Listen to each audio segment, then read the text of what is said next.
مفتی طارق مسعود کے بیانات کے لیے مفتی صاحب کے آفیشیل چینل مفتی طارق مسعود سپیچز کو سبسکرائب کریں۔ شاعر کی غزل میں انڈر لائن کیے کچھ جملے: اے دیدہ اس ذلت کو قسمت کا لکھا کیا لکھنا. کیا کہنا چاہ رہے ہیں یہ؟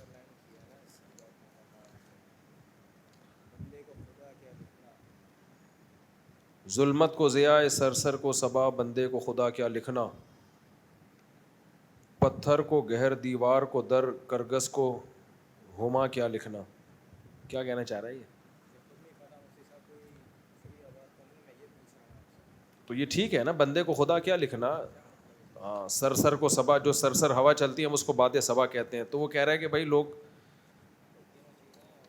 جو نام دینا، جیسے جیسے رنگی کو نارنگی کہتے ہیں. نہیں، اس میں کوئی ایسی بات نہیں ہے.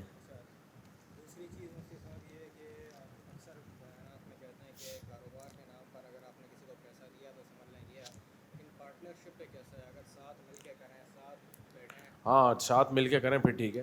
میں جو کہتا ہوں نا، کاروبار کے نام پہ پیسہ دیا تو گیا، تو کوئی شرعی مسئلہ نہیں بتا رہا، میں رپورٹ پیش کر رہا ہوں. میں شرعاً کاروبار کے نام پہ پیسہ دینا جائز ہے. مزاربت کے کیا ہوتا ہے؟ پیسہ ایک کا، عمل ایک کا. میں حالات کے لحاظ سے رپورٹ پیش کر رہا ہوتا ہوں کہ دیا تو گیا. سمجھ رہے ہو؟ پھر نہیں روتے ہوئے آنا. کوئی نہیں کسی کو کما کے دیتا آج کل. جی،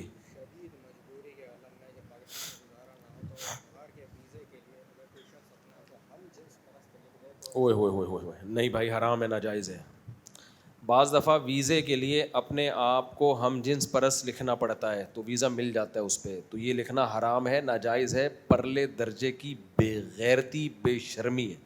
مر جائے آدمی، ہو بھی تو یہ نہ لکھے، ہو بھی تو چھپائے نا کہ یار اللہ توبہ کی توفیق دے. یہ تھوڑی کہ لکھے ہیں کائنڈلی میں اس سلسلے میں حاضر ہوا ہوں، میں یہ ہوں. کوئی اچھا کام تھوڑی ہے جو تو یہ ہے. میزان بینک سے ہر طرح کے معاملات جائز ہیں.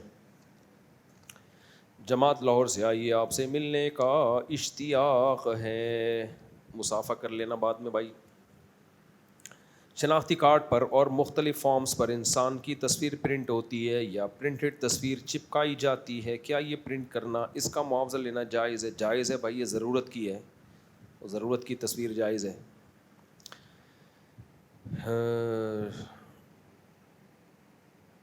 میں خاتون ذہنی طور پر معذور ہوں، لیکن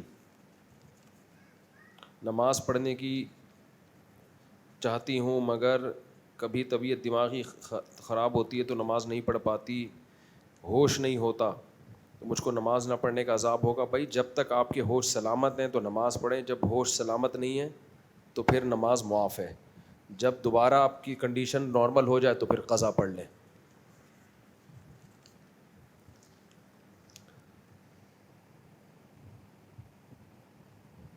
اچھا، یہ میں نے اس پہ ریکارڈ کروا دیا. حیا کے خلاف مسئلہ ہے، اس پہ نیٹ پہ سرچ کریں تو مل جائے گا، یا چھپڑ میں پوچھ لیں. پھر ویسے حیا کے خلاف بالکل اوپن، خواتین بھی سن رہی ہوتی ہیں یہ سیشن، لوگ بھی دیکھ رہے ہوتے ہیں، فیملی کے ساتھ لوگ بیٹھے ہوتے ہیں. تو اس طرح کے جو معاملات ہوتے ہیں بالکل پرسنلی الگ سے پوچھ لیا کریں. اچھا بھائی، مفتی صاحب آپ سے ملنے کی خواہش بہت ہی آج پوری ہو جائے گی. میں آپ سے ملنا چاہتا ہوں. میں نہیں چاہتا، یعنی میں بھی چاہتا ہوں لیکن تھکا ہوا ہوں. آپ کے ساتھ ایک اور ویڈیو بنانا چاہتا ہوں. یار میں بہت ان چیزوں سے تھک گیا ہوں. ملتے ہیں اس سلسلے میں بعد میں. اب اور سوال کوئی ہے؟ مائک دے دیں، کسی نے کوئی سوال پوچھنا ہو. جی،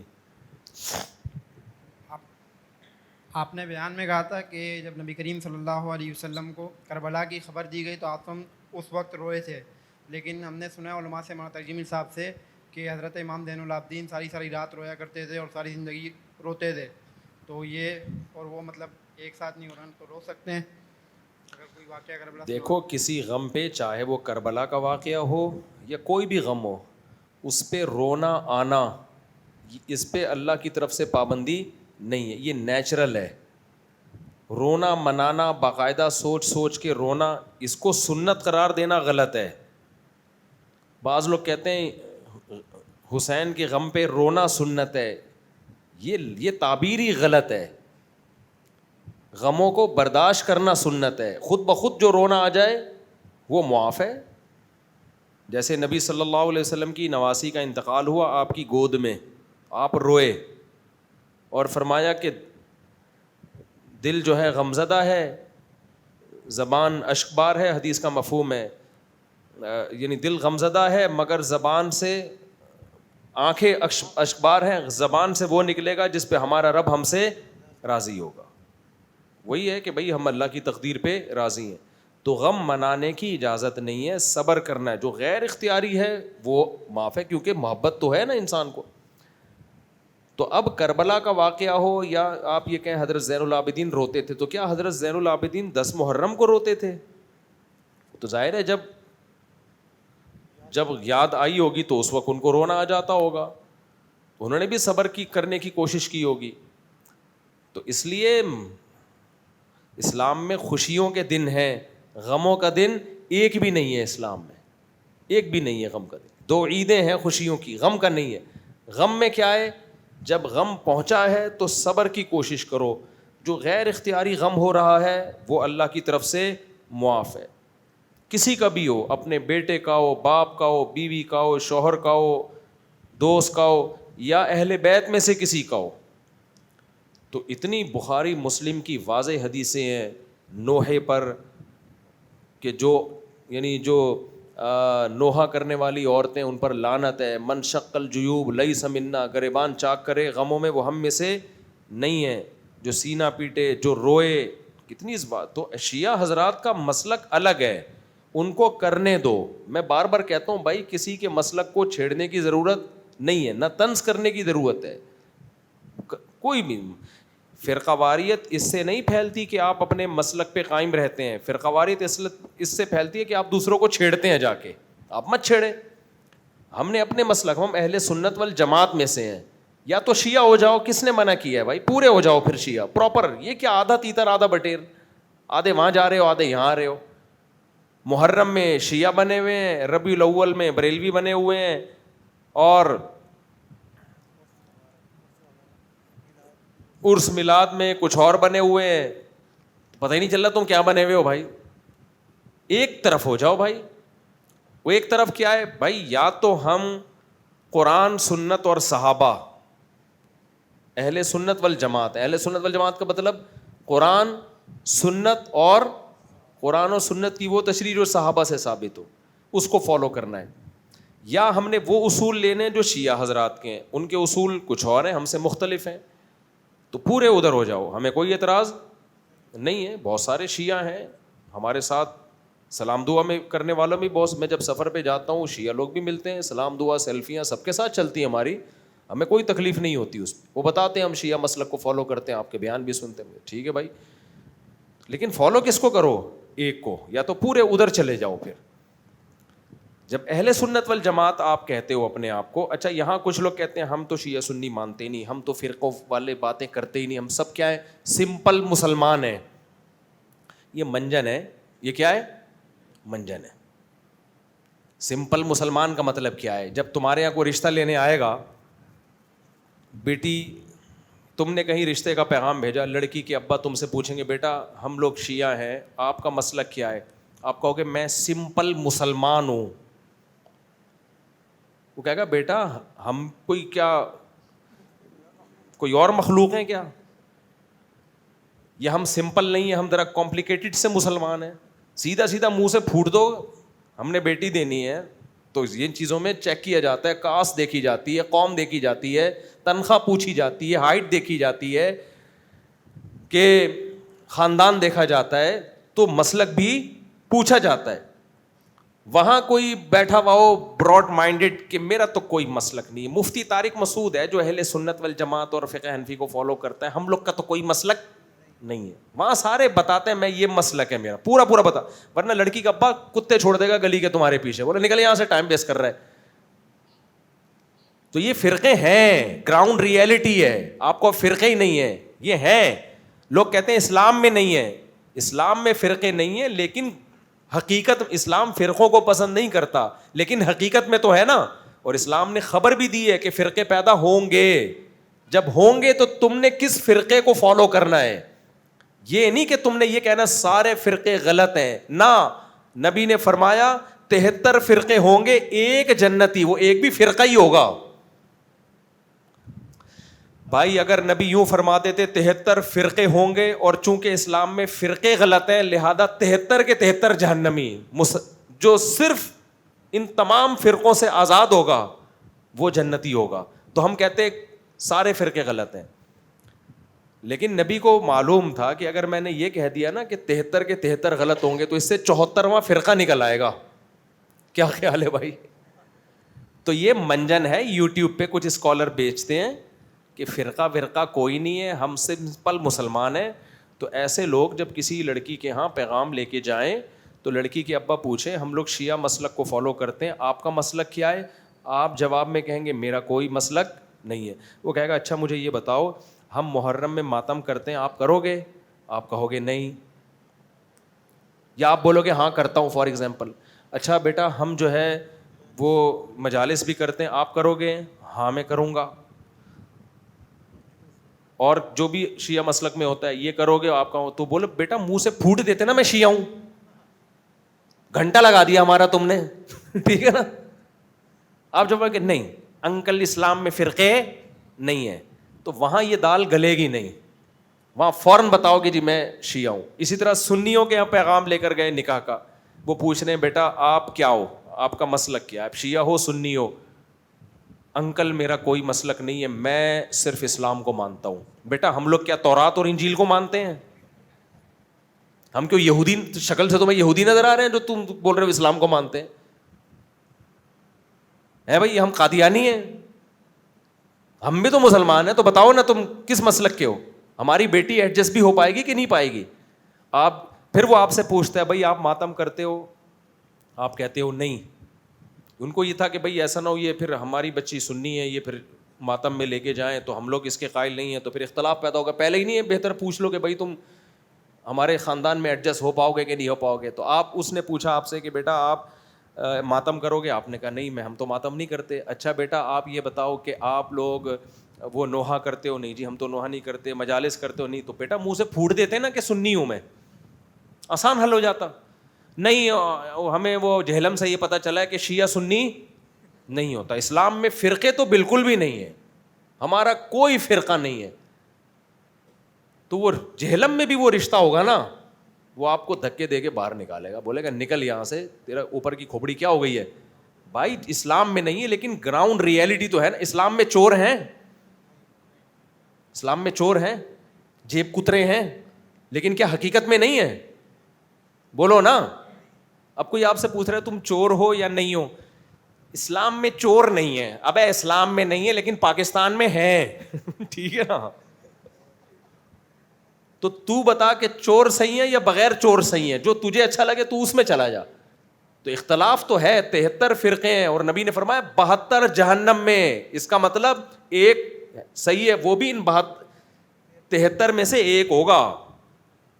تو اب شیعوں کا دعویٰ ہے وہ ہم ہیں, ہمارا دعویٰ ہے وہ ہم ہیں. اب ہم اس دعوے پر فیصلہ نہیں کر رہے, ہم کسی کو جنت جہنم فتوے نہیں دے رہے, اس سے لڑائیاں پھیلتی ہیں. بھائی جس کو جو سمجھ میں آ رہا ہے وہ عمل کرے. ہمارا یہ دعویٰ ہے کہ جو 73 فرقوں میں نجات یافتہ فرقہ ہے وہ فرقہ وہ, اچھا اس کو یہ نہیں کہا جائے گا مسلمان فرقہ, کیونکہ وہ 73 کے 73 منسوب کس کی طرف ہیں؟ اسلام کی طرف. تبھی تو اسلام کے اندر کے فرقے ہیں. نبی کی حدیث کا مطلب یہ تھوڑی ہے کہ ٹوٹل ملا کے یہود و نصارہ بھی اور سارے ملا کے تھوڑی, جو اسلام کی طرف منسوب ہوں گے. تو اسلام کی طرف جو منسوب فرقے ہیں ان میں ایک جنتی ہے, 72 جہنمی. تو ایک جنتی کون سا ہے؟ تو اس کا جواب حدیث میں موجود ہے, لہذا ہمیں خود سے جواب تلاش کرنے کی ضرورت نہیں ہے. تو وہ جو جنتی فرقہ صحابہ نے پوچھا تو آپ نے اس فرقے کا نام نہیں بتایا کہ وہ دیوبندی ہے یا وہ بریلوی ہے یا وہ شیعہ ہے یا وہ سنی ہے, کیونکہ پھر سارے اسی نام سے موسوم ہو جاتے. بلکہ نبی نے علامت بتائی ہے, یہ بتانے کے لیے کہ کچھ لوگ آئیں گے وہ کہیں گے ہمارا کوئی فرقہ نہیں ہے, تو ان کے نعروں سے متاثر نہ ہونا, علامات دیکھنا کہ یہ علامتیں ان میں پائی جاتی ہیں تو وہ جنتی فرقہ ہے. وہ علامت کیا ہے؟ ما انا علیہ و اصحابی، یعنی فرمایا جو قرآن کے راستے پر چلے، اس لیے کہ تمام فرقے نسبت آخری نسبت قرآن کی طرف ہی ہوتی ہے. فرمایا ما انا علیہ، جس پر میں ہوں، یعنی قرآن کی وہ تشریح جو میں کروں گا.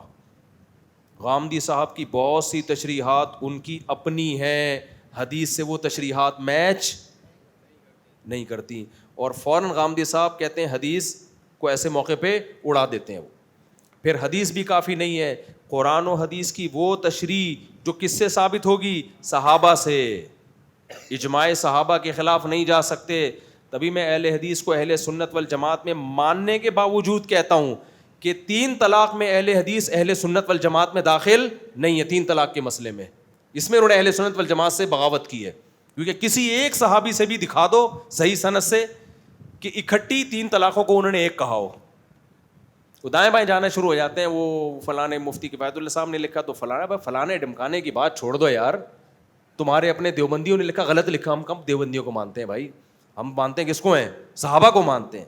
ہمیں علماء دیوبند سے عقیدت بھی اسی وجہ سے کہ وہ صحابہ کو مانتے تھے. اگر وہ صحابہ کو نہیں مانتے تو دیوبندیت میں کیا رکھ؟ دیوبندی تو ابھی نام بعد میں پڑا ہے. دیوبندی اصل کون ہے؟ قرآن حدیث اور صحابہ کی تشریح. تو چاروں اماموں نے اسی اصول کو فالو کیا ہے. قرآن کو پہلے، پھر حدیث، پھر کس کو؟ صحابہ کو، کہ اجماع کو حجت مانا ہے انہوں نے.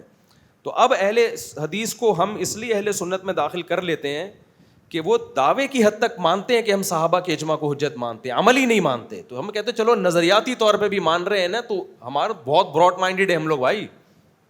ورنہ پریکٹیکلی دیکھا جائے نا تو اہل حدیث بہت ساری چیزوں میں اہل سنت والجماعت کے معیار پہ نہیں اترتے. کسی ایک صحابی سے دکھا دو رمضان میں 8 رکعت تراویح پڑھی ہے انہوں نے، جماعت قائم کی ہو تراویح کی، ایک صحابی سے دکھا دو آپ. صحیح ہے نا؟ آپ کیوں بخاری کی حدیث کی وہ تشریح کر رہے ہو جو کسی ایک صحابی سے بھی ثابت نہیں ہے؟ تو کہیں بھی نہیں ہے. اگر صرف قرآن و حدیث کے بعد صحابہ کافی نہ ہوتے تو نبی یہاں اسٹاپ کر دیتے. آگے آپ نے صحابہ کو شامل کیا ہے. آپ کہتے ہو قرآن میں 3 طلاقیں ایک ہیں، کہاں ہیں؟ اور اگر بالفرض ہیں بھی، بالفرض، تو صحابہ نے کیوں نہیں 3 کو ایک کہا بھائی؟ اسی وجہ سے نبی نے فرما دیا تھا کہ میں ما انا علیہ و اصحابی. تو اس لیے امت کو نام جو اس فرقہ ناجیہ نجات یافتہ فرقے کو جو نام دیا گیا ہے وہ دیا گیا ہے اہل سنت والجماعت. جماعت سے صحابہ اور سنت سے نبی صلی اللہ علیہ وسلم. اس طرح سے دین مکمل ہوتا ہے. تو اہل سنت والجماعت میں جو ان کو ان شارٹ کیا کہا جاتا ہے؟ سنی.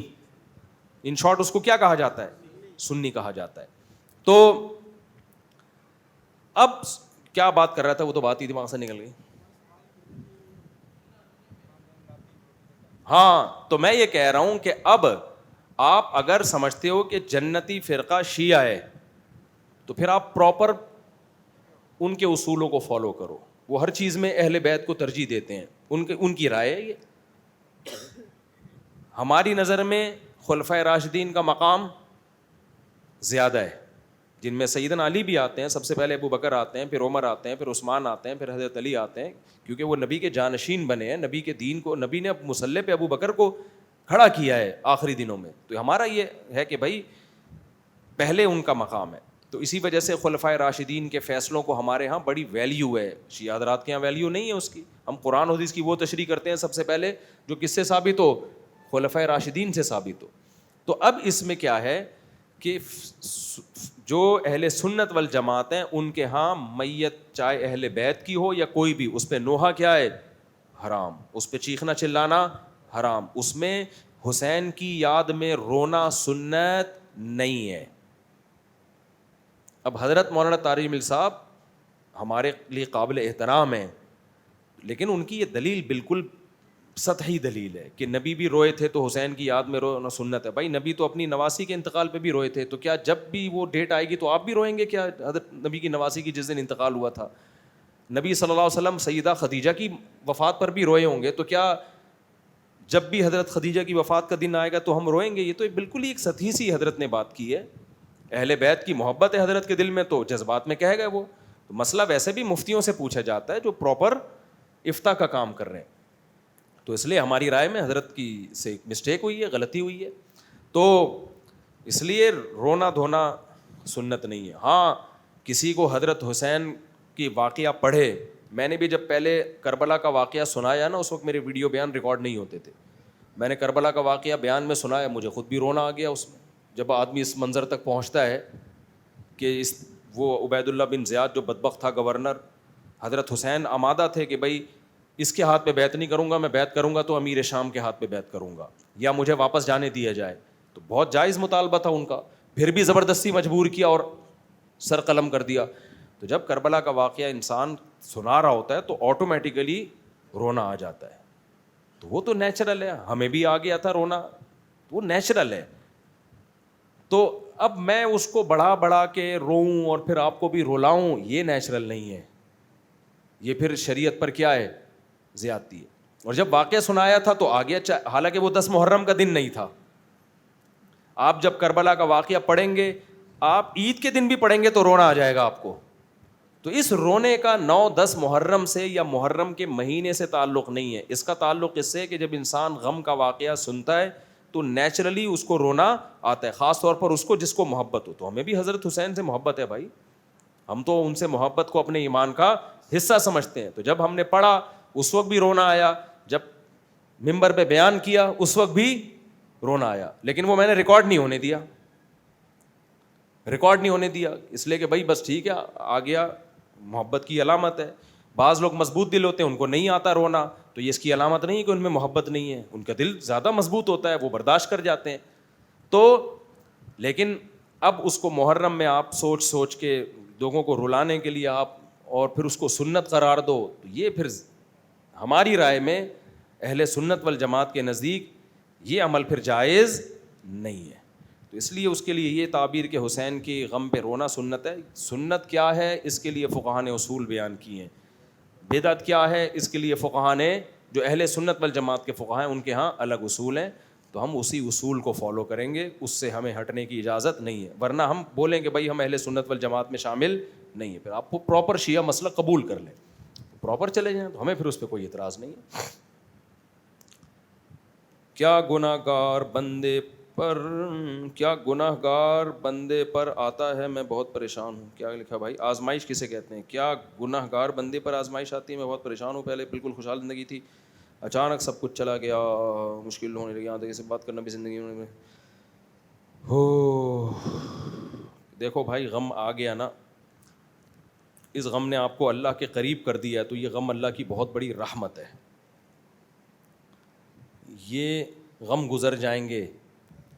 ایسی دولت سے, ایسی خوشیوں سے جس میں آپ اللہ سے دور ہوتے رہو, اس سے وہ غم بہتر ہے جس میں آپ اللہ کے قریب ہو جاؤ. ہمارے ایک دوست تھے آرمی میں, ریٹائر کرنل تھے, تو ان کا بیٹا سمندر میں ڈوب کے ہلاک ہو گیا, جوان بیٹا. ان کو اتنا دھچکا لگا, لیکن اس غم میں کیا ہوا, نمازی بن گئے ماشاء اللہ, داڑھی چہرے پہ نور آ گیا ان کے, بہت دین کی طرف آ گئے, پھر دین کی خدمت کے لیے وقف کر دیا. بعض دفعہ غم میں انسان اللہ سے دور ہو جاتا ہے, یہ غم پھر عذاب ہے. بعض دفعہ غم میں انسان اللہ کے قریب آ جاتا ہے, یہ غم پھر اللہ کی طرف سے رحمت ہے.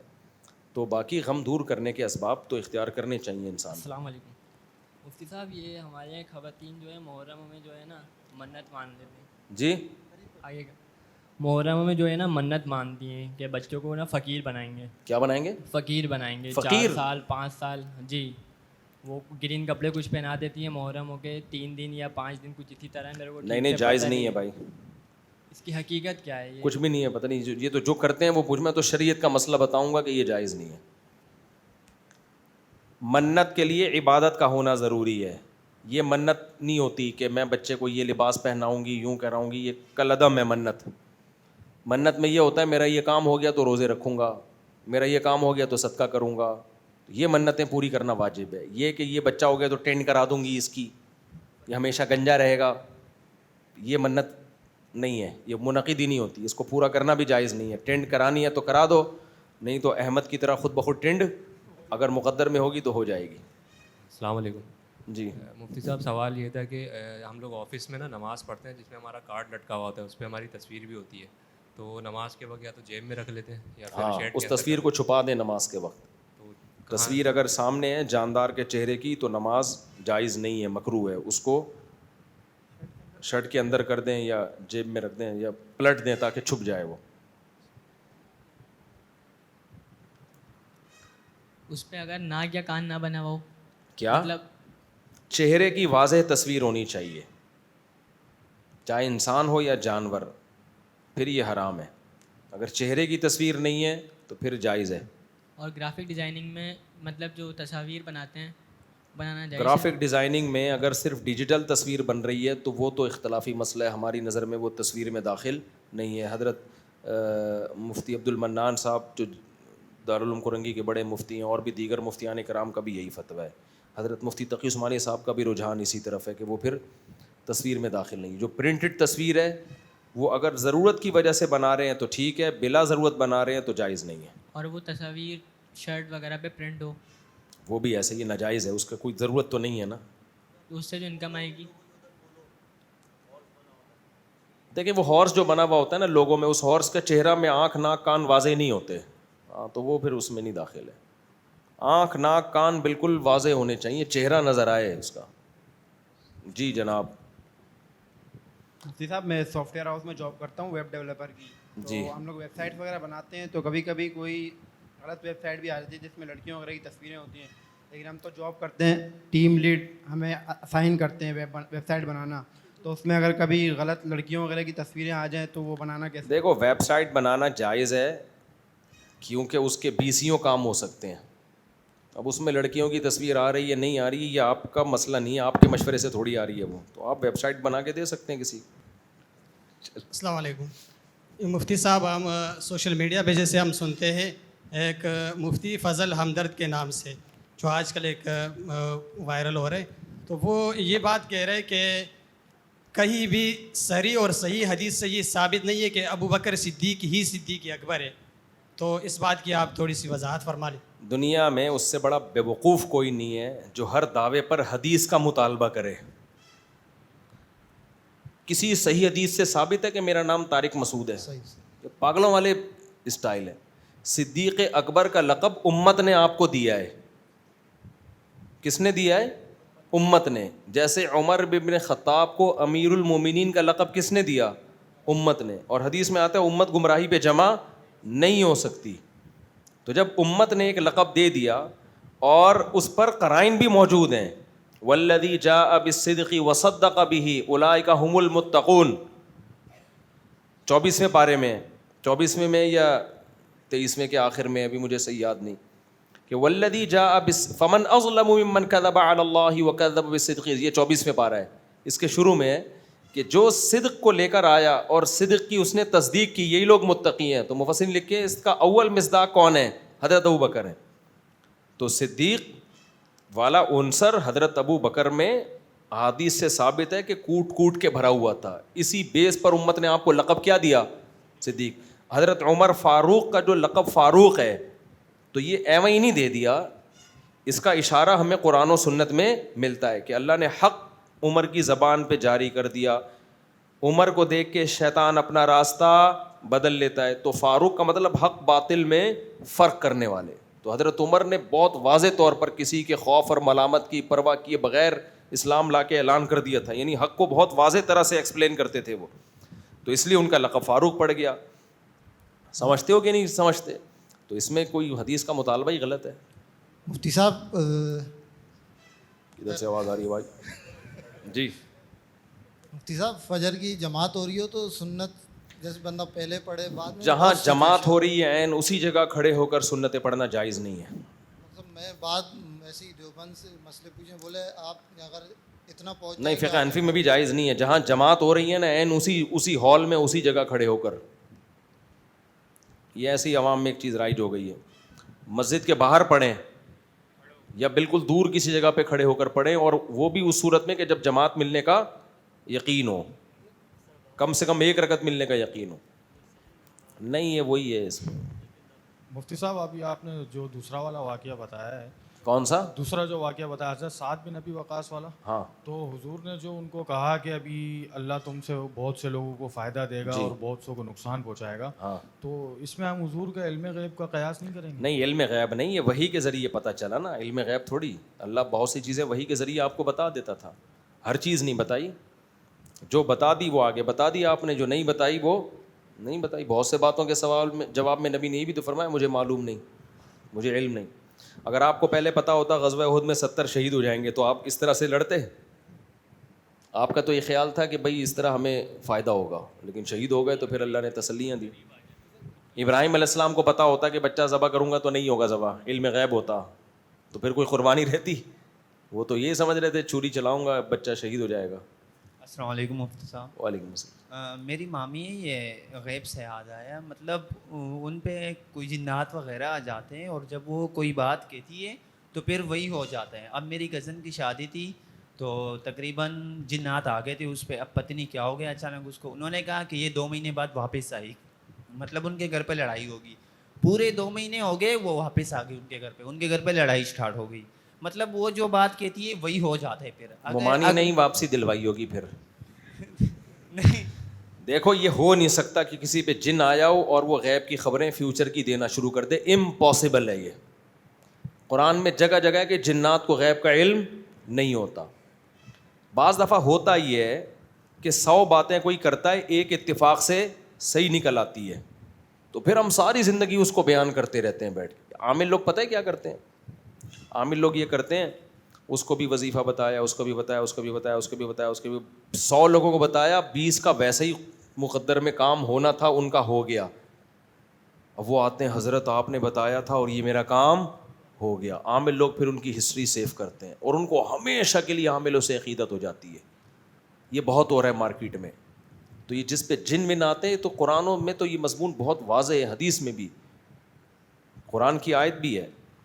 تبینت الجن ان لو کانوا یعلمون الغیب ما لبثوا فی العذاب المہین. سلیمان علیہ السلام جنات سے کام لے رہے تھے لاٹھی کے ویسے. حضرت سلیمان پر موت واقع ہوئی لیکن پیغمبروں کا جسم خراب نہیں ہوتا، ایسے ہی بیٹھے رہے. جنات لگے رہے ہیں کام میں. جب بہت عرصے کے بعد جو لاٹھی کو دیمک نے کھا کے ختم کیا، حضرت سلیمان کا جسم زمین پہ گرا تو جنات نے کہا بے بھائی ان کا تو انتقال بہت پہلے ہو گیا. تو اللہ کہتے ہیں جنات کے پاس علم غیب ہوتا تو اتنے کام میں تھوڑی لگے رہتے. وہ تو کہتے ہیں بھائی ان کا تو انتقال، ان کو نہیں پتہ، وہ سمجھ رہے تھے کہ آرام کر رہے ہیں یہ. تو جنات کو کک بھی پتہ نہیں ہوتا. تو آپ کی ممانی کا ایک تکا لگ گیا ہے، ایک سمجھ رہے ہو، تکا لگ گیا. بہت دفعہ ہوا تو اصل میں بہت دفعہ ایسا اس لیے ہوا کہ وہ ہر وقت پیش گوئیاں ہی کرتی رہتی ہیں. تو پیش گوئیاں اتنی کر دی ہیں، 1000 پیش گوئیاں، تو ان میں 10 بھی صحیح نکلی تو آپ کو 10 دفعہ ایسا ہوا ہے. تو ان سے پوچھ لیا کرو پھر آپ کی شادی کب ہونے والی ہے اور آپ کی طلاق کب ہونے والی ہے، سب بتا دیا کریں گے. نہیں کھاؤ بھائی، حلوے مارنے کی عادت ہی نہ ڈالو. روزے رکھو، روزے رکھو.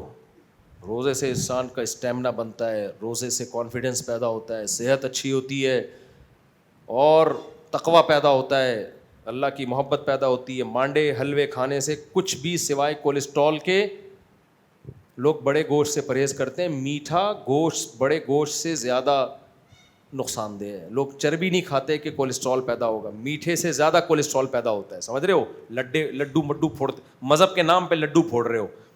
ہمارے نبی تو گوشت خور تھے. کیا تھے ہمارے نبی؟ گوشت خور پیغمبر تھے بھائی. ہم نے لڈو خور عادت بنا لی اپنی، لڈو خور. جو پیغمبر کو فالو کرے گا وہ لڈو خور نہیں ہوگا، وہ گوشت کھائے گا اور جو کارب کے لیے جو ہے کھجور کھا لے گا، شہد کھا لے گا.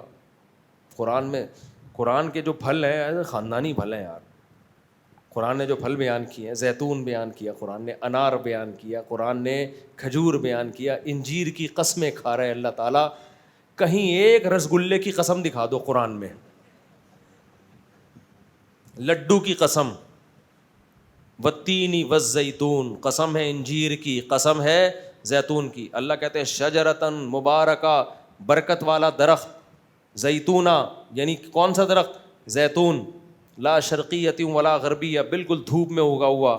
ان چیزوں کو اللہ کہتا ہے میں نے آسمان سے پانی برسایا، تمہارے لیے انار انگور پیدا کیے میں نے. کہیں بھی اللہ نے جلیبی کا، لڈو کا، مٹھائی کا، ربڑی کھا کے جو فضا خراب ہوتی ہے نا، فضا جو ہواؤں پہ اثر ہوتا ہے، لوگ کھا رہے ہیں ربڑی، ربڑ کی طرح ہوتی ہے، وہ کھا لو آپ. میں کوئی حلال حرام کے مسئلے تھوڑی بیان کر رہا ہوں، جائز سب کچھ ہے، لڈو بھی جائز ہے، مٹھائی بھی جائز ہے، مذہب کا لیبل مت لگاؤ, مت یہ نہیں کہو کہ یہ لڈو کیا ہے, سنت ہے, ایسا کچھ بھی نہیں. ڈاکٹر لوگ کہتے ہیں کہ گنے کے 2 گلاس پی لو نا, اس میں اتنی شوگر نہیں ہے جتنی 1 چمچ چینی میں شوگر ہے. یہ میں نے کسی ڈاکٹر سے سنا ہے, کیونکہ بہت سارے گنے سے تھوڑی سی چینی بنتی ہے, بہت سارے گنے سے تھوڑی سی چینی بنتی ہے. 2 گلاس گنے کے پی لو, اتنی شوگر ہائی نہیں ہوگی. بہت سارے گنے سے اتنی سی نکلتی ہے چینی, وہ چینی ہی, اور گنے کے جوس میں کم از کم کچھ منرلز بھی ہوں گے, چینی میں سوائے میٹھے کے کچھ بھی نہیں ہے. تو کھا کھا کے لڈو بنتے جا رہے ہو. تو پیغمبر کو تھوڑی موٹاپا پسند ہے جو کھانے کی وجہ سے ہوا ہو. تو روزے رکھنا سیکھو بھائی, میں تو بہت ترغیب دے رہا ہوں, اللہ مجھے بھی توفیق دے, آپ کو بھی. روزہ سنت ہے پیغمبر کی. اور پھر دودھ بھی پتہ ہے کیسے سنت ہے, یہ بیٹا بات بس مکمل کر لوں پھر آپ کی طرف آتا ہوں. دودھ بھی کیسے سنت ہے. اب ڈاکٹر کہہ رہے ہیں دودھ نہ پیو, اس میں یوں ہے, بھائی وہ صحیح کہہ رہے ہیں اپنے لحاظ سے, کیونکہ ہم دودھ سنت کے حساب سے نہیں پیتے. ہمارے نبی نے جو دودھ پیا ہے وہ شدید بھوک میں کھانے کی جگہ پیا ہے. نہیں یہی بات, تبھی نبی نے فرمایا کوئی خوراک ایسی نہیں ہے جو کھانا اور پینا دونوں ضرورتوں پورا کرے سوائے دودھ کے. دودھ ایک ایسی خوراک ہے جو پانی کی جگہ اور کھانے کی جگہ دونوں. ہم جب کھانا کھاتے ہیں پانی الگ سے پیتے ہیں نا, جب پانی پیتے ہیں تو کھانے کی ضرورت پوری نہیں ہوتی. آپ صلی اللہ علیہ وسلم نے فرمایا دودھ کیا ہے, پانی کی ضرورت بھی پوری کرتا ہے اور کھانے کی بھی. تو ہمارے نبی نے شدید بھوک پیاس میں دودھ سے پیٹ بھرا ہے, اور بس یہ ہو گیا ٹوٹل کھانا. یہ کیا ہو گیا. جبکہ ہم دودھ, ڈاکٹر مشورہ دیتا ہے 1 گلاس دودھ پئیں تو 2.5-3 پراٹھے کھانے کے بعد ہم کیا پی رہے ہوتے ہیں, دودھ. اچھے بچے رات کو دودھ پی کے سوتے ہیں, وہ بچپن میں اماں سے سنا ہوتا ہے, اب بڑے ہو گئے رات کو پہلے مرغے کھانے پھوڑ پھاڑ کے 1 کپ دودھ پی کے سو رہے ہیں. تو بھائی ایسا سو گے نا صبح پولیس بھی آپ کو نہیں اٹھا سکے گی. تو دودھ جو حدیث میں 2 چیزیں ہیں دودھ میں, شدید بھوک میں, پھر اس کے ساتھ کچھ نہیں, صرف اسی سے پیٹ بھرو, بس وہ ہو گیا, پیاس کی ضرورت بھی پوری اور کھانے کی بھی. اور دوسرا, نبی نے فریش ملک پیا ہے, تازہ کچا, ابال کے نہیں پیا نبی نے. میرے علم میں کوئی ایسی حدیث نہیں ہے کہ دودھ کو بوائل کر کے پیا ہو. ایسا نہ ہو اب آپ کچا پینا شروع کر دیں, کیونکہ یہ جو ہمارے پاس گوالوں سے دودھ آ رہا ہے یہ بہت ٹائم کے بعد پہنچتا ہے. اس میں بھینس کے دودھ کے علاوہ گوالوں کا بھی دودھ ہوتا ہے اس میں, یعنی ان کی بھی اپنی چیزیں, مکھیاں, مینڈک, بہت ساری چیزیں. اس کو تو ابالنا ہی ہے, لیکن ابالنے کے بعد دودھ اپنی نیچرل حالت پہ نہیں رہتا. میں تو دودھ پیتا ہوں, بکریاں پالتا ہوں, گائے پالی ہے میں نے, مجھے تجربہ ہے. پکے ہوئے دودھ میں اور کچے دودھ میں بہت فرق ہے. کچا دودھ فوراً ہضم ہوتا ہے اور ایسیڈیٹی ختم کرتا ہے معدے کی, لذت میں بھی زیادہ ہوتا ہے. وہ قدرت کا کمبینیشن اس میں برقرار رہتا ہے. جب آپ نے بوائل کر لیا ملائی اوپر آ گئی, اس کا مطلب اس میں کچھ تبدیلی آ گئی. فریج میں رکھ دیا عجیب بادی پن پیدا ہوتا ہے اس میں. اب یہ بھی نہیں کر سکتے ہم کہ دودھ کو ہم اتنی ٹائم گزرنے کے بعد ابالے نہیں, جب ٹائم گزرے گا تو جرمس آتے ہیں اس میں. تو حل یہی ہے, دودھ نکالا اور فوراً پی لیا, یا تھوڑی دیر کا رکھا ہوا ہو. تو یہی دودھ پینے کا صحیح طریقہ ہے. اس طرح سے پیو گے تو دودھ بہت فائدہ پہنچائے گا. اس کے علاوہ پیو گے تو بچوں کو تو فائدہ ہو سکتا ہے, لیکن بڑوں کو کوئی فائدہ جہاں تک میری نالج ہے نہیں ہوتا. پھر فائدے کے بجائے الٹا وہ گیس دھماکے اور مختلف قسم کی چیزیں. السلام علیکم مفتی صاحب. وعلیکم السلام. اللہ آپ کو لمبی صحت والی زندگی دے. میں ہر ہفتے گلشن معمار سے آپ کا بیان سننے کے لیے آتا ہوں. میرے ایک ریلیٹیوس ہیں, ان پر اثرات آتے ہیں اور وہ کہتے ہیں کالا جادو شرک ہے, یہ شرک نہیں ہے, اور وہ سب کچھ بتاتے ہیں ان فیوچر کہ آپ کی شادی ہوگی, آپ کے اتنے بچے ہوں گے, آپ کتنی شادی کریں گے, یہ چیز وہاں پر ہے, یہ چیز وہاں پر ہے, یہ اس طرح بتاتے ہیں. یہ کیسا؟ آپ اس کو لگاؤ تھپڑ اور بولو تو نے یہ کیوں نہیں بتایا کہ میں تجھے تھپڑ لگانے والا ہوں. ابھی تجھے میری شادی کا پتہ ہے, بچوں کا پتہ ہے, یہ نہیں پتہ کہ تیرے بھی چماٹ پڑنے والا تھا. وہ بتاتے ہیں جو انتقال کر جاتے ہیں وہ قبر میں چلہ کاٹتے ہیں اور بہت سی باتیں اصل میں بتاتے ہیں. چلے کاٹ کاٹ کے اوپر کی کھوپڑی آؤٹ ہو گئی ہے. یہ بیٹا یہ نہیں ہو سکتا, فیوچر کی بات کوئی بھی نہیں بتا سکتا. ماضی کی پھر بھی کسی حد تک بتائی جا سکتی ہے دماغ کو کیپچر کر کے, دماغ کو کیپچر کر کے نا کچھ باتیں اکا دکا ماضی کی نکلوائی جا سکتی ہیں. فیوچر کا تو سوال ہی پیدا نہیں ہوتا کہ کوئی بتا دے آپ کو. دماغ کو پڑھ لیتے ہیں بعض نا, کیپچر کرتے ہیں, ایک فن ہے اس کا, علم دین سے کوئی تعلق نہیں ہے کہ کوئی نیک بزرگ, یہ ہندو بھی کر لیتے ہیں, عیسائی بھی کر لیتے ہیں, دماغ کو وہ کیپچر کر لیتا ہے آدمی, پھر اپنی مرضی سے گھما بھی رہا ہوتا ہے اس کو, ٹھیک ہے نا. تو بے وقوفوں پہ اس کا اثر زیادہ ہوتا ہے, لیکن ذہین آدمی پہ اس کی بھی نہیں ہوتا, کیپچر بھی نہیں ہوتا. تو فیوچر کا تو سوال ہی پیدا نہیں ہوتا بھائی.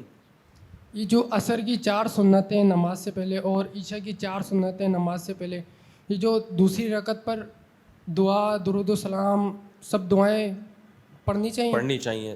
ظہر عصر کی 4 سنتیں اور عشاء کی 4 سنتوں میں 2 رکعتوں کے بعد اتحیات کے بعد درود شریف دعا بھی پڑھنی چاہیے. کوئی نہیں پڑھے تو بھی ٹھیک ہے, اور تیسری رکعت میں پھر ثنا بھی پڑھنی چاہیے, لیکن ظہر کی 4 سنتوں میں ایسا نہیں ہے. اور بھائی کوئی سوال کر لیں کیا؟ نہیں, ویڈیو ایڈز دیکھ کے پیسے کمانا جائز نہیں ہے, کیونکہ یہ دھوکے میں آتا ہے, اور اجارے کی یہ کوئی قسم بھی نہیں ہے. جب عقد اجارہ ہوتا ہے نا کرائے پہ, تو اس کے لیے ضروری ہے کہ کوئی منفعت استعمال کر رہے ہو آپ, کوئی فائدہ ہو جس کی اجرت آپ دے رہے ہو. یہ اتنی یوں دیکھنا ایڈ, یہ کوئی فائدہ, کچھ چیز, یہ کوئی ایسی چیز ہی نہیں جس پہ اجارہ منعقد ہو, اور اس میں دھوکہ بھی ہے. جس کی ویڈیو ہے یا جو کمپنی آپ کو ایڈ کے پیسے دے رہی ہے, وہ سمجھ رہی ہے کہ یہ نیچرل ویورز ہیں جو اتنے لوگوں نے دیکھا, حالانکہ وہ اتنے لوگوں نے دیکھا نہیں ہوتا. السلام علیکم. وعلیکم السلام. یہ تقدیر اور تکبیر میں کیا فرق ہوتا ہے؟ کیا تقدیر اور تقدیر جی اور تکبیر. تکبیر, جی تکبیر تو اللہ اکبر کو کہتے ہیں. تدبیر, تدبیر کا مطلب آپ خود کریں کہ میں نے کیا کرنا ہے اس کے حساب سے, اور تقدیر کا مطلب ہوگا وہی جو اللہ نے لکھا ہوا ہے.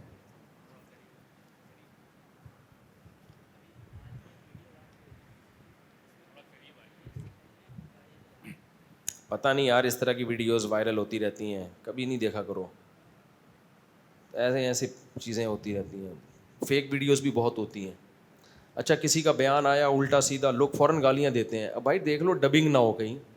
ابھی کچھ دن پہلے ایسا ہی ہوا, وہ بیان آیا, وہ لوگ کہہ رہے ہیں یہ کیا کر رہا ہے, وہ کچھ اور بول رہا تھا ڈبنگ میں کچھ اور. ایسا بھی ہوتا ہے انگلش میں یا کوئی اور عبرانی زبان میں کوئی تقریر کر رہا ہے, اس کو اردو میں غلط ترجمہ کر کے لوگ چلا رہے ہوتے ہیں. فیس بک, یوٹیوب, ٹک ٹاک, ان کو پالیسی, ان کو سامنے رکھ کے پالیسیاں نہ بنایا کرو بھائی, سمجھ رہے ہو. یہ کچھ بھی آ سکتا ہے اس میں, صحیح بھی آتا ہے غلط بھی آتا ہے. کہہ رہے ہیں مسجد نبی کی ویڈیو آئی ہیں, گاڑیاں چلا رہے ہیں, تو کیا ہوا اس سے اگر گاڑیاں چلا رہے ہیں؟ نہیں, بے ادبی کا کوئی عنصر نہیں ہے, روزہ تو بہت پیچھے ہے. میں نے دیکھی نہیں ہے ویڈیو, اس وقت تک میں کچھ کہہ نہیں سکتا. تو وہ مسجد نبی کا صحن ہے نہیں. جو صحن ہمیں مسجد نبی کا تو مسجد سے باہر ہے, کورڈ ایریا مسجد میں داخل ہے, خوب سمجھ لو. جو کورڈ ایریا نہیں ہے وہ مسجد میں داخل نہیں ہے. وہاں نماز ہوتی تو ہے جب مجمع بھر جاتا ہے, لیکن وہ مسجد میں داخل نہیں ہے.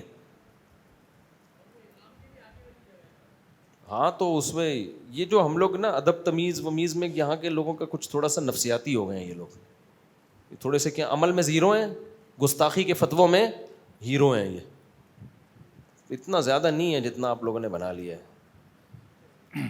جی مفتی صاحب, اب جس ویڈیو کی بات کر رہے ہیں نا, وہ بڑی وائرل ہوئی ہے. 2 ویڈیو, ایک مسجد نبوی میں جس میں شیخ جو ہیں انہوں نے پورے عوام کو, کراؤڈ کو آف کر کے پھر جا کر کے انہوں نے, دوسری ویڈیو وائرل ہوئی ہے جس میں یعنی کہ آف کر کے کیا کیا انہوں نے, مطلب عوام کو ہٹا کر کے, عوام الناس کو ہٹا کر کے انہوں نے اپنا ایکسیس لیا ہوا ہے اور وہاں پہ چلے گئے. دوسری ویڈیو وائرل ہوئی ہے کہ جناب کہ جب جمرات پہ کنکریاں مارنے جائیں تو وہاں پر VIP کلچر کو پروموٹ کیا. انہوں نے عوام کو ہٹایا اور انہوں نے اپنی گاڑیاں وہاں پہ لے جا کر کے گاڑی میں بیٹھ کر کے جمرات کنکریاں مار رہے تھے. یہ 2 ویڈیو وائرل ہوئی جو کہ بیسیکلی نا ان کے نا VIP پروٹوکول کو پروموٹ کیا. یہ بہت غلط. پہلا والا, پہلا کا تو شاید سیکیورٹی کے پوائنٹ آف ویو سے ہو, کوئی ایسے لوگوں جن کو جان کا خطرہ ہے, لیکن دوسرا تو بالکل صحیح نہیں. اچھا مفتی صاحب, میرا آپ سے سوال یہ ہے کہ فرض نماز ہم لوگ پڑھتے ہیں جماعت کے ساتھ نا, اچھا اگر فرض کر لیں کہ مسجد میں کسی کی جماعت نکل جاتی ہے تو اکثر یہ ہوتا ہے کہ 2-4 ساتھ دوست آتے ہیں, وہ نماز پڑھنے کی کوشش کرتے ہیں, تو بعض مسجدوں میں الاؤ کرتے ہیں ان کی جماعت کرنے کی, بعض مسجدوں میں الاؤ نہیں کرتے. میں ابھی سعودیہ میں تھا تو وہاں پر مختلف مسجدوں میں نماز پڑھنے کا موقع ملا, تو وہاں پر اس قسم کی کوئی ممانعت نہیں ہے. میرا آپ سے سوال یہ کچھ فقہی مسئلہ ہے کیا؟ فقہی مسئلہ ہے, اختلافی مسئلہ ہے. ہمارے نزدیک جہاں مسجد میں پراپر جماعت کا انتظام ہو, ایک تو ہوتا ہے راستوں کی مسجدیں, پیٹرول پمپ کی مسجدیں, ان میں تو 10 جماعتیں بھی ہو سکتی ہیں. ایک محلے کی مسجد جہاں پراپر امام ہو, نماز کا ٹائم ہو, وہاں ہمارے نزدیک دوسری جماعت جائز نہیں ہے. اور اس پر بھی دلیل ہے, مصنف ابن ابی شیبہ کی روایت ہے کہ اسلاف میں یہ معمول تھا, جب مسجد میں آتے تو اگر جماعت ہو رہی ہوتی تو شامل ہوتے, نکل جاتی تو یا تو انفرادی پڑھتے یا گھر جا کے جماعت کراتے. تو یہ اسلاف کا معمول تھا. باقی جو عرب علماء دوسری جماعت کو جائز قرار دیتے ہیں وہ اس حدیث سے استدلال کرتے ہیں کہ نبی بیٹھے ہوئے تھے, تشریف فرما تھے, مسجد میں ایک شخص آیا, نماز پڑھنے لگا تو آپ نے فرمایا کون ہے جو اس کے ساتھ جماعت سے نماز پڑھ لے, حالانکہ جماعت ہو چکی تھی تو ان کے ساتھ جماعت سے نماز ہوئی ہے, تو انہوں نے کہا دیکھو دوسری جماعت جائز ہے. دونوں طرف دلائل ہیں. ہم یہ کہتے ہیں کہ اصل جواز ہی ہے, اس حدیث سے پتہ چلتا ہے, کوئی پڑھ لے گا تو ہو جائے گی نماز. لیکن دوسری طرف معمول نہیں تھا نبی صلی اللہ علیہ وسلم کے دور میں, یہ معمول نہیں تھا. اگر نبی اس وقت اجازت ہی نہ دیتے تو یہ عمل حرام ہو جاتا. بالکل اجازت دی تو اکا دکا واقعات ہمیں ملتے ہیں. خود نبی کا اپنا معمول بھی یہ تھا کہ اگر مسجد میں آئے جماعت ہو گئی تو آپ گھر میں جا کے جماعت کراتے تھے. تو ہم یہ کہتے ہیں کہ دوسری طرف بھی ہمیں دلیل ملتی ہے, اسلاف کا عمل ملتا ہے, صحابہ کا عمل ملتا ہے کہ وہ جماعت نہیں کرایا کرتے تھے.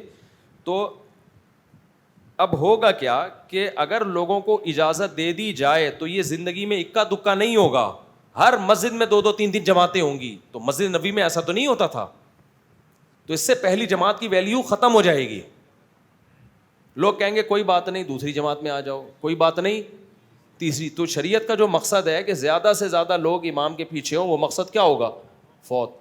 تو اب جو ہم پہ اعتراض کرتا ہے نا کہ بھائی سعودی عرب میں دوسری جماعت ہوتی ہے اور نبی سے ثابت ہے, نبی سے یہ ثابت ہے کہ ہر مسجد میں 2-2 3-3 جماعتیں ہر نماز میں ہو رہی ہوں, یہ کہاں ثابت ہے نبی سے؟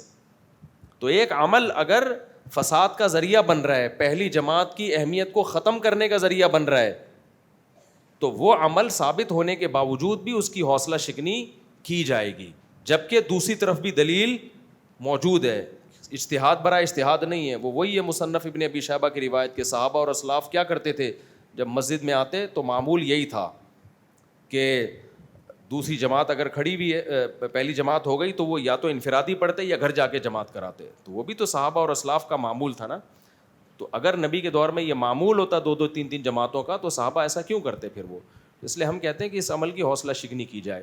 لیکن بہرحال فی نفسی کیونکہ ایک اختلافی مسئلہ ہے, دلیل ادھر بھی ہے, تو ہم یہ کہتے ہیں کہ اگر جماعت ہو رہی ہے تو شامل ہو جاؤ, خود سے جماعت نہ کراؤ. کیونکہ اب جماعت تو کھڑی ہو ہی گئی نا, آپ کے اکیلے پڑھنے سے وہ تھوڑی کچھ ہوگا. تو سعودی عرب میں اس لیے ہم کہتے ہیں اگر بھائی دوسری جماعت کھڑی ہو گئی ہے تو پھر شامل ہو جاؤ, پھر 1.5 انچ کی الگ مسجد نہ بناؤ. لیکن خود سے کوشش نہیں کرو دوسری جماعت کی, خود سے کوشش یہی اس کی حوصلہ شکنی ہی کی جائے گی تاکہ پہلی جماعت کی اہمیت برقرار رہے. اور نبی صلی اللہ علیہ وسلم کے دور میں جو جماعت ثانیہ ہوئی ہے اس میں یہ بھی کہا جا سکتا ہے کہ صحابہ کے دل میں پہلی جماعت کی اہمیت بہت زیادہ تھی, جان کر انہوں نے نہیں کیا ہوگا. اب تو کیا ہو رہا ہے, اب تو سعودی عرب میں آپ دیکھو, دبئی میں ایک جماعت پھر دوسری جماعت پھر تیسری جماعت. جب لوگوں کو پتہ ہوگا کہ پہلی جماعت میں شامل نہیں ہوئے تو جماعت کی فضیلت سے محروم, تو ہر آدمی بھاگتا ہوا آئے گا, ہر آدمی کوشش کرے گا بھائی ایک ہی آپشن ہے آپ کے پاس جماعت کا, اس کے بعد گئی جماعت. اس لیے ہم اس کے قائل نہیں ہیں. ہم کہہ رہے ہیں آپ کے شیخ نے آپ کو بیعت کی اجازت دی ہے تو آپ بیعت کیوں نہیں کر رہے؟ یہ سوال ہمارے شیخ بھی ہم سے پوچھتے ہیں کہ آپ کیوں نہیں کر رہے بیعت, آپ شروع کرو. تو جو جواب میں ان کو دیتا ہوں یہ آپ کو دے رہا ہوں کہ کروں گا انشاءاللہ. میں خود انسان کا بچہ بن جاؤں یار. ہاں حج میں احرام میں تو حدیث میں آتا ہے جس کی موت ہو گئی قیامت میں لبیک اللہم لبیک کہتا ہوا اٹھے گا وہ. تو حج کی موت تو فی سبیل اللہ موت ہے بھائی. اب یہ نہیں کہ مرو وہاں جا کے آپ. وہی بات آ گئی کہ موت کے اسباب اختیار نہیں. اس طرح بہت بوڑھے بوڑھے لوگوں کو لوگ حج پہ بھیج دیتے ہیں, بہت غلط ہے یہ. ایسے ایسے بے شرم لوگ ہیں یار.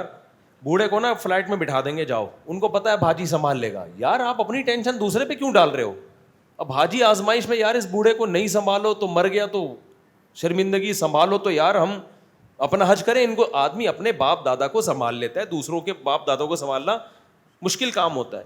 تو یہ آپ کی نااہلی ہے کہ آپ کوئی بھی بوڑھا بٹھا کے بھیج دو. آپ بھائی آپ اپنے ابا کے ساتھ خود جاؤ, آپ اپنی ماں کے ساتھ خود جاؤ, دوسروں کے کھاتے میں مت ڈالو. یہ ایسے ہی جیسے سامان لے کے نا لوگ زیادہ ڈبل بیگ لے کے جا رہے ہوتے ہیں, ایئرپورٹ پہ دوست کو پکڑا دیتے ہیں, یار یہ بیگ تم لے کے نکلو. وہ آزمائش میں نہیں لے کے جاؤ تو یہ بولے گا یار دوست کیا نکلا, اور لے کے جاؤ تو ہم خود ہلکا اس لیے ہو کر آئے ہیں کہ ہمیں زیادہ سامان نہ اٹھانا پڑے. مجھے ایسے لوگ بہت زہر لگتے ہیں, مجھے بڑا غصہ آتا ہے, لچڑ قسم کے. استوو یہ ہمارے جامعۃ الرشید میں بھی ہوتا ہے, اور میں نے جامعۃ الرشید میں مفتی رشید احمد صاحب کیا نا دارالفتہ میں 3 سال نماز پڑھائی ہے, تو ہم بھی یہ کہتے تھے اعتدلوا سووا صفوفکم, یہ سنت ہے. اعتدلوا برابر سیدھے کھڑے ہو جاؤ, سووا صفوفکم اپنی صفوں کو درست کرو, تو یہ سنت ہے. تو میں جب مدرسے میں تھا تو میں بھی یہ کہتا تھا, لیکن یہاں آ کے میں نے چھوڑ دیا. لوگ سمجھیں گے نہیں, سووا اعتدلوا کہنا چاہیے امام کو, یہ شروع کر دیں گے دوبارہ سووا واستووا. ایک دفعہ ایسا ہی ہوا جامعۃ الرشید میں, امام نے کہا اعتدلوا سووا صفوفکم فإن تسویۃ الصفوف من تمام الصلاۃ. ایک صاحب آمین. خیر وہ میں ہی تھا, میں نے تھوڑا سا ان کا مذاق اڑایا. الا تصفون کما تصف الملائکہ, آپ صلی اللہ علیہ وسلم بعض دفعہ بھی فرماتے ہیں ایسے صف بناؤ جیسے فرشتے بناتے ہیں. تو پہلی صف مکمل کرتے ہیں, پھر دوسری مکمل کرتے ہیں. تو یہ نبی صلی اللہ علیہ وسلم ترغیبات دیا کرتے تھے.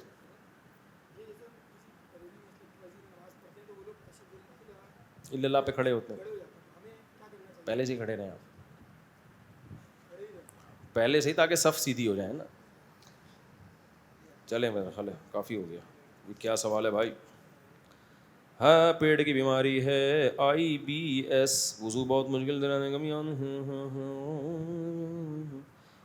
بھائی. وضو مشکل سے رہتا ہے تو وضو کرتے ہی نماز کے یعنی آخری وقت میں وضو کرو, نماز پڑھ لو فوراً. اگر اتنا ہے کہ وضو کیا اور نماز میں آئے اور وضو ٹوٹ گیا, بار بار ایسا ہو رہا ہے, تو پھر تو معذور ہے. پھر کیا ہے, پھر ایک نماز کے لیے ایک وضو کافی ہے اس کا. یہ معذور کا مسئلہ میں نے آسک مفتی طارق مسعود والے چینل پہ ریکارڈ کروایا کہ جس کا وضو برقرار ہی نہ رہتا ہو وہ نماز کیسے پڑھے گا. تو وہاں سرچ کر لیں, پوری ڈیٹیل میں مل جائے گا. اس کا علاج کرائیں. اس کا آج میدے کے اسپیشلسٹوں کے پاس بڑے اچھے علاج ہوتے ہیں.